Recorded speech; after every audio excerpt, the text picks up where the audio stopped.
She's done. It's over. I do not believe that Kamala Harris has a singular shot of running for higher office or running for the highest office ever again. Kamala's here. Good afternoon, everyone. Everybody calm down. Good afternoon. Let's hear what Kamala has to say. Good afternoon. Good afternoon. Thank you all. Thank you, thank you. Thank you, thank you. So let me say, and I love you back. And I love you back. So let me say, my heart is full today. My heart is full today, full of gratitude for the trust you have placed in me, full of love for our country, and full of resolve. The outcome of this election is not what we wanted, not what we fought for, not what we voted for, but hear me when I say, the light of America's promise will always burn bright. As long as we never give up, and as long as we keep fighting, America's promise will always burn bright. L. As long Look at the chat. as we never give up, and as long as we keep fighting. Oh, they're spamming L's in the Kamala chat. To my beloved Doug and our family, I love you so very much. To President Biden and Dr. Biden, thank you for your faith and support. To Governor Walz and the Walz family, I know your service to our nation will continue.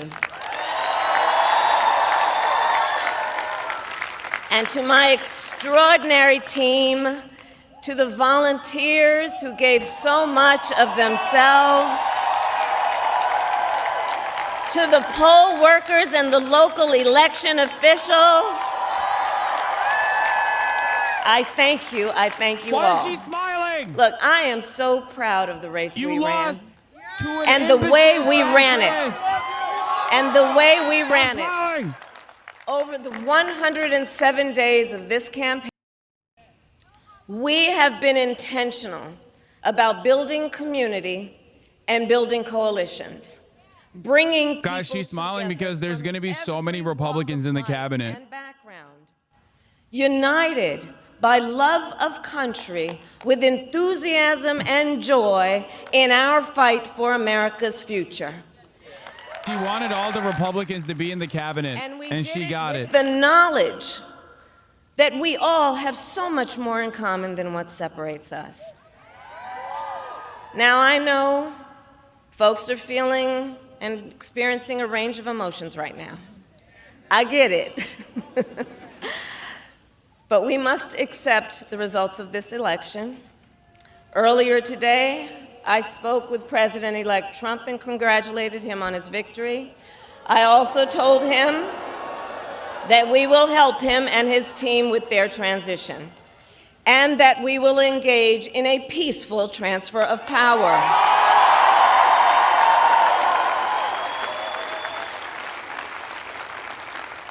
A fundamental principle of American democracy is that when we lose an election, we accept the results. That principle, as much as any other, distinguishes democracy from monarchy or tyranny. And anyone who seeks the public trust must honor it. At the same time, in our nation, we owe loyalty not to a president or a party, but to the Constitution of the United States.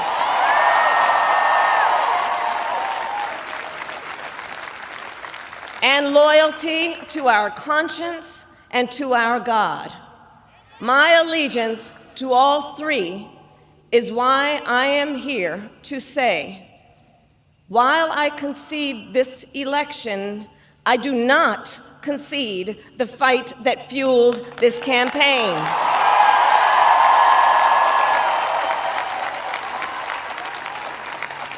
The fight for freedom, for opportunity, for fairness, and the dignity of all people. A fight for the ideals at the heart of our nation, the ideals that reflect America at our best. That is a fight I will never give up.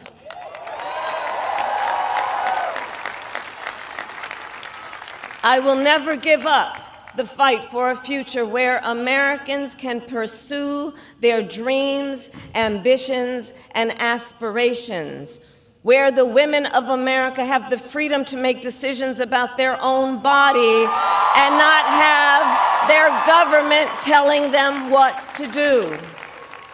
We will never give up the fight to protect our schools and our streets from gun violence. And America, we will never give up the fight for our democracy, for the rule of law, for equal justice, and for the sacred idea that every one of us, no matter who we are or where we start out, has certain fundamental rights and freedoms that must be respected and upheld.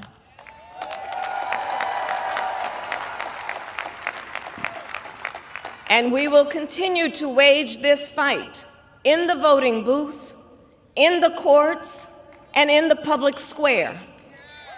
And we will also wage it in quieter ways, in how we live our lives, by treating one another with kindness and respect, by looking in the face of a stranger and seeing a neighbor, by always using our strength to lift people up, to fight for the dignity that all people deserve.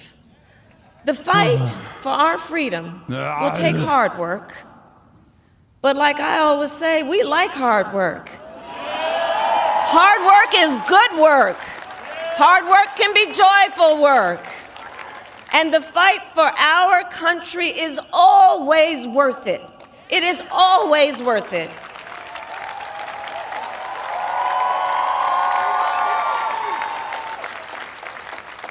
To the young people who are watching, it is, I love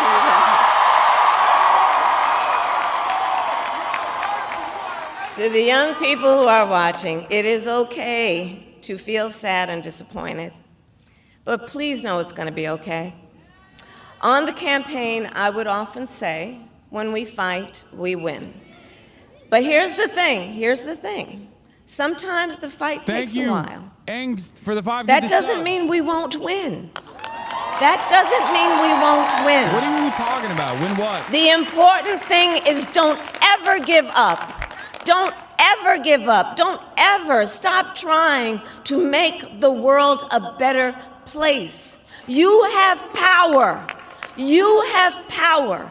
And don't you ever listen when anyone tells you something is impossible because it has never been done before.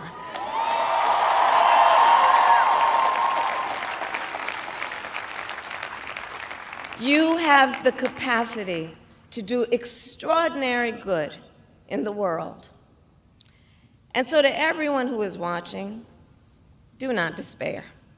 This is not a time to throw up our hands. This is a time to roll up our sleeves.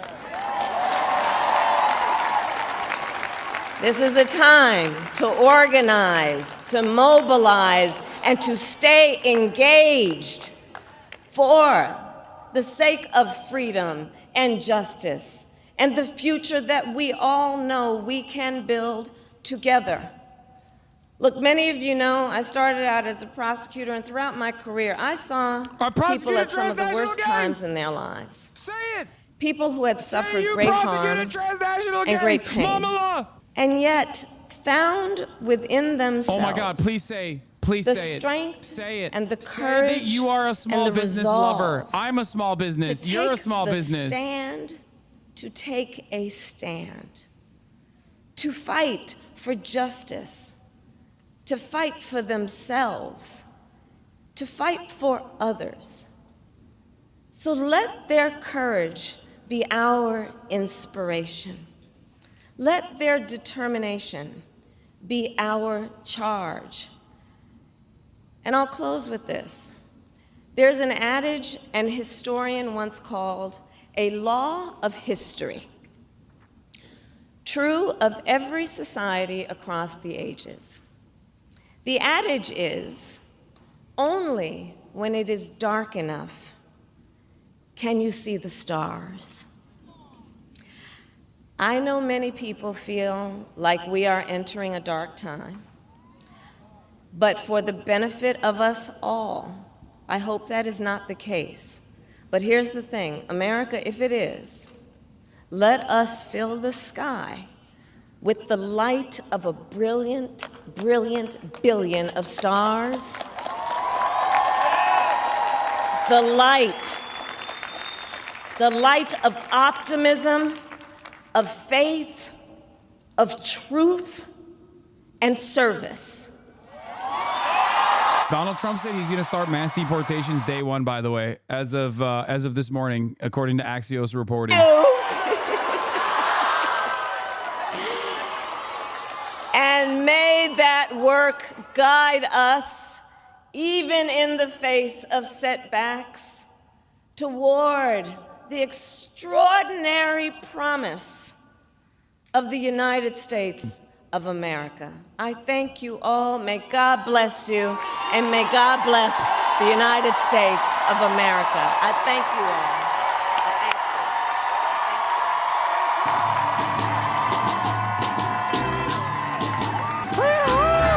Why is she laughing and smiling? Why is she laughing and smiling? I don't understand. Even Doug looks more upset about the prospect of a American fascist tomorrow. You know what I mean? He's like, yeah, I f***ed up. I tanked this dude. That's right. That's right. I came in and I destroyed any hope that you might have had of combating growing fascist momentum in this country. And I'm smiling and waving away, dude. Let's go. She made hints for a run in 2028, but her political future is dead, right? Don't tell me the libs will. No. She's done. It's over.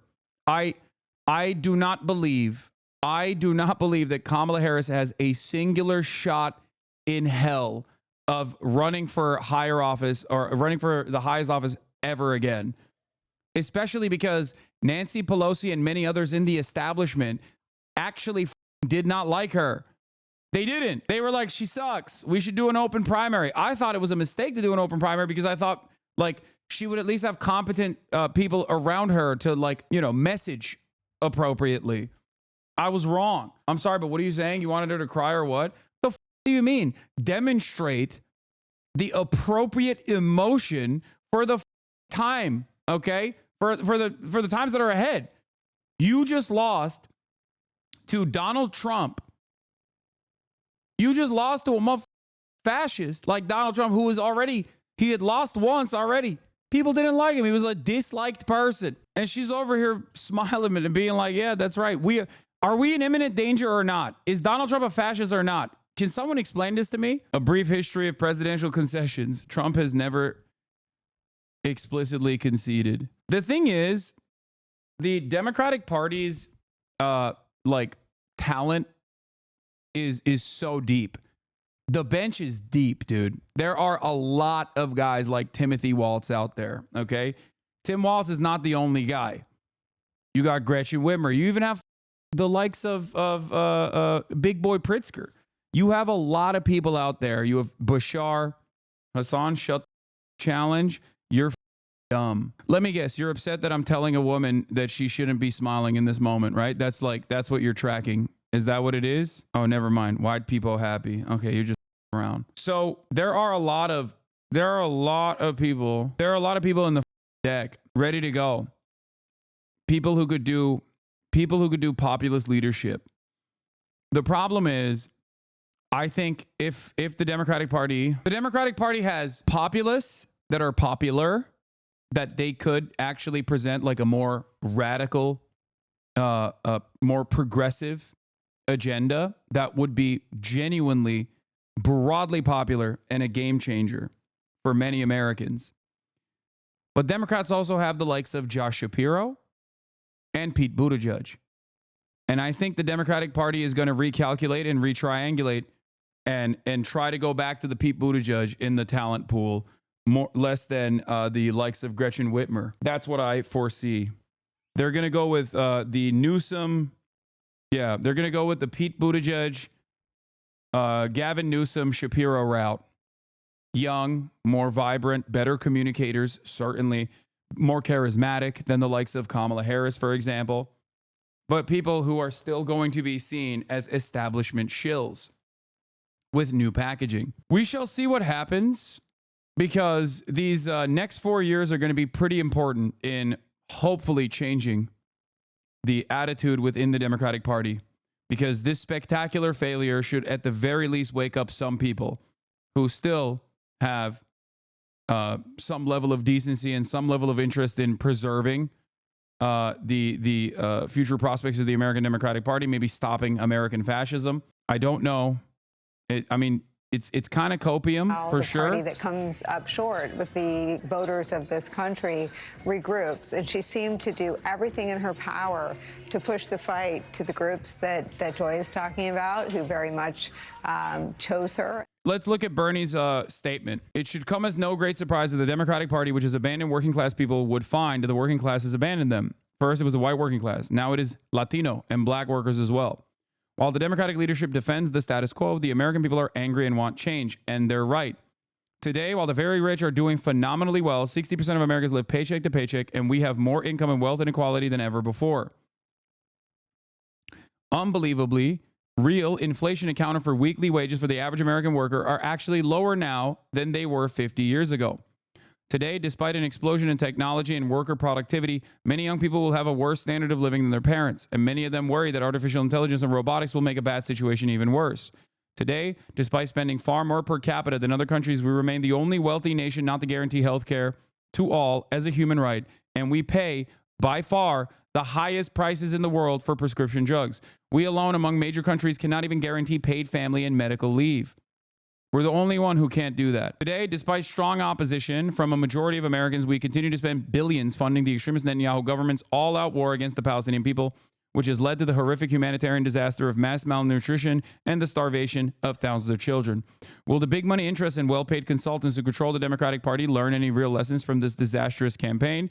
Will they understand the pain and political alienation that tens of millions of Americans are experiencing? Do they have any ideas as to how we can take on the increasingly powerful oligarchy, which has so much economic and political power? Probably not. In the coming weeks and months, those of us concerned, he said, probably not. He's done. He's like, yeah, I've won my, 84th independent Vermont senatorial run. I'm done. I'm out. In the coming weeks and months, those of us concerned with grassroots democracy and economic justice need to have some very serious political discussions. Stay tuned. This is a surprisingly more critical statement from Bernie Sanders, who has almost always consistently towed the party line at the end, okay? And even after the race is over. So I'm a little bit shocked. Stay tuned. Bernie 2028. Yeah, dude, he's going to run at 98 years old. What use is there for saying this now, Bernie? You bend the knee every time. I understand you don't have the spine anymore, but then you redirect your political capital towards a leftist who does. Brother, this is the impact, or rather the shortcomings of entryism, okay? That's it. I grade politicians on a curve. Make no mistake. I very openly talk about this. It's not necessarily what I personally love from a political campaign, what I think is the best thing for a political campaign to do. It's more so within the limited confines of being in Congress, how far can you push it? This is why, in spite of my disagreements with Bernie Sanders time and time again, I still have tremendous respect for him.